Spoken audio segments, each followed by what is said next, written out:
Shalom, damai di hati. Selamat pagi saudara-saudaraku yang dikasihi dan diberkati Tuhan. Selamat pagi Bapak Ibu saudara-saudara Jemaat Gemilang Gloria Jakarta Selatan yang saya kasihi di dalam Tuhan. Kita boleh melewati malam gelap dan menjemput mentari pagi, semua karena kasih-Nya. Kita boleh melepas lelah dalam istirahat malam dan bangun dengan kesegaran dan kekuatan baru di pagi yang cerah, semua karena anugerah-Nya. Karena itu mari kita datang bersyukur, memuji memuliakan Tuhan di pagi hari ini. Kita akan membaca Alkitab serta merenungkannya. Namun sebelumnya, mari kita berdoa. Ya Allah Bapa di surga, Allah yang maha baik, yang senantiasa menyertai dan memberkati kami sampai saat ini. Terima kasih Tuhan untuk hari baru yang kembali Tuhan anugerahkan dalam kehidupan kami. Kami rindu mengawali hari ini dengan membaca Alkitab serta merenungkannya. Tuntun kami dalam kuasa Roh Kudus-Mu Tuhan, agar kami boleh memahami firman-Mu dan melakukannya dalam kehidupan keseharian kami. Mohon ampun akan salah dosa kami. Dan saat ini kami siap menyambut firman-Mu. Di dalam nama Tuhan Yesus, firman yang hidup. Amin. Saudara-saudaraku, bacaan Alkitab di hari ini 15 November 2023 terdapat dalam Injil Markus pasal 2 ayat 6 dan 7. Tetapi di situ ada juga duduk beberapa ahli Taurat. Mereka berpikir dalam hatinya, mengapa orang ini berkata begitu? Ia menghujat Allah. Siapa yang dapat mengampuni dosa selain daripada Allah sendiri? Demikian pembacaan Alkitab dan tema renungan harian keluarga di saat ini. Jauhkan pikiran jahat ketika mendengar firman.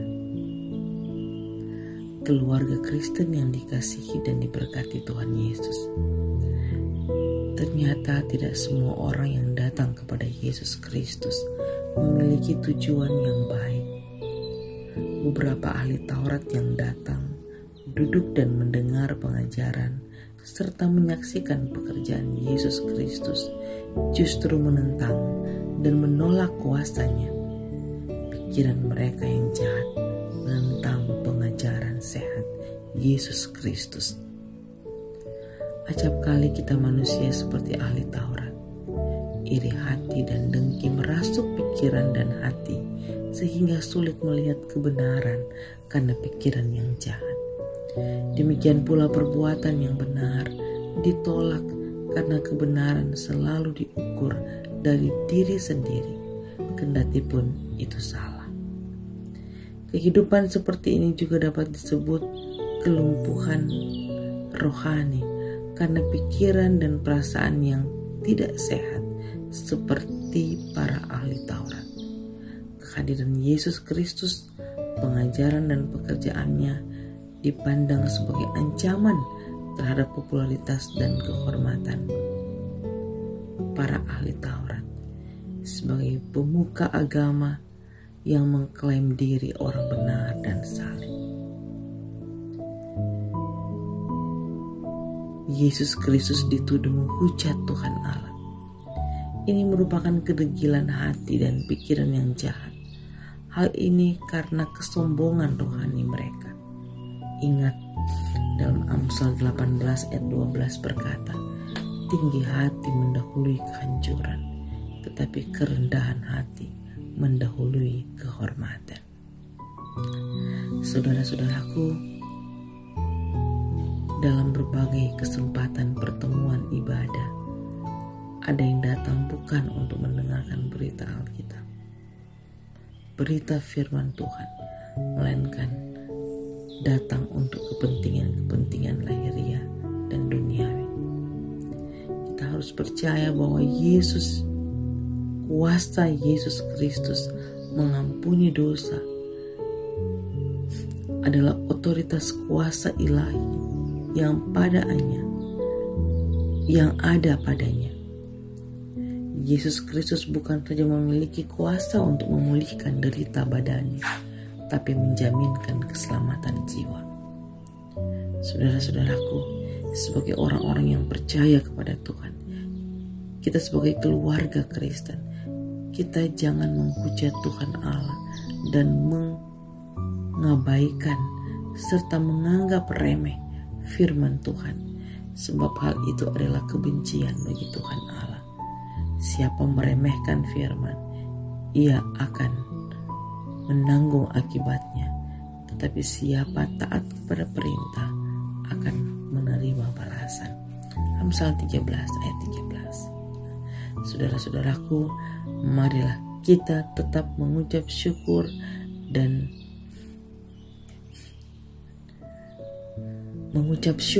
atas segala pengajaran yang bersumber dari firman dalam Alkitab. Tidak ada alasan bagi kita untuk menolak Yesus Kristus dan ajarannya, serta meragukan pekerjaannya yang ajaib. Pegang teguh iman percaya kita kepada Tuhan dalam situasi apapun. Jaga hati dan pikiran kita untuk dikuasai oleh Roh Kudus agar tidak dirasuki hal-hal jahat. Buka mata dan telinga kita untuk melihat dan mendengar, serta mengalami sendiri perbuatan-perbuatan ajaib Tuhan dalam kehidupan beriman kita. Mari kita berdoa. Bapa Sorgawi, kami bersyukur atas pengampunan dan keselamatan yang Engkau beri melalui karya Yesus Kristus. Karuniakanlah kami hikmat agar dapat mengerti kehendak-Mu melalui firman dan pekerjaan-Mu yang ajaib, sehingga kami dapat melakukan dalam kehidupan setiap hari. Terima kasih Tuhan. Tolong kami di sepanjang hari ini, sertai kami, sehingga kami boleh melakukan pekerjaan kami dalam keadaan selamat sejahtera. Apa yang kami lakukan boleh berhasil,